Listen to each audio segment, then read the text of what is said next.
आइए जानते हैं हम लोग कि वास्तव में जो गोल्ड होता है सोना, उससे कौन कौन से प्रश्न आपके पेपर में देखने को मिलते हैं। देखिए जो यहाँ पर गोल्ड दिख रहा है, इसका अयस्क कौन सा है? कैलेबराइट है। इसी को गोल्ड केलराइट भी कहा जाता है। देखा जाए तो भारत में दो रूपों में सोना हमको प्राप्त होता है, एक तो धातु रेखा भंडार के रूप में और एक प्लेसर भंडार के रूप में।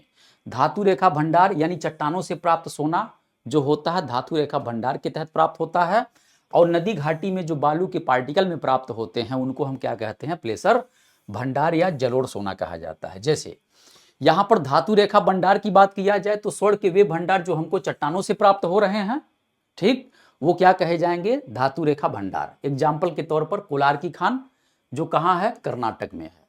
हट्टी की खान कर्नाटक में है। रामगिरी स्वर्ण क्षेत्र कहाँ है? आंध्र प्रदेश में।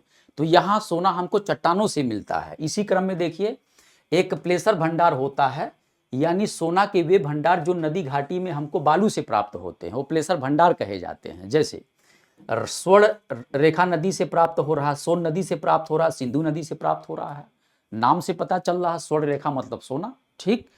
इसी प्रकार देखिएगा भारत में कुल 3 प्रकार के स्वर्ण क्षेत्र आपके विद्यमान है। ये क्वेश्चन बहुत ज्यादा पेपर में आता है। एक तो आपका कोलार हट्टी की खान है जो कर्नाटक राज्य में है। एक रामगिरी और अनंतपुर जो आपका क्षेत्र है वो आपका आंध्र प्रदेश में है। इसी क्रम में हीरा बुदनी जो आपका स्वर्ण क्षेत्र है वो आपका कहाँ है? झारखंड में है।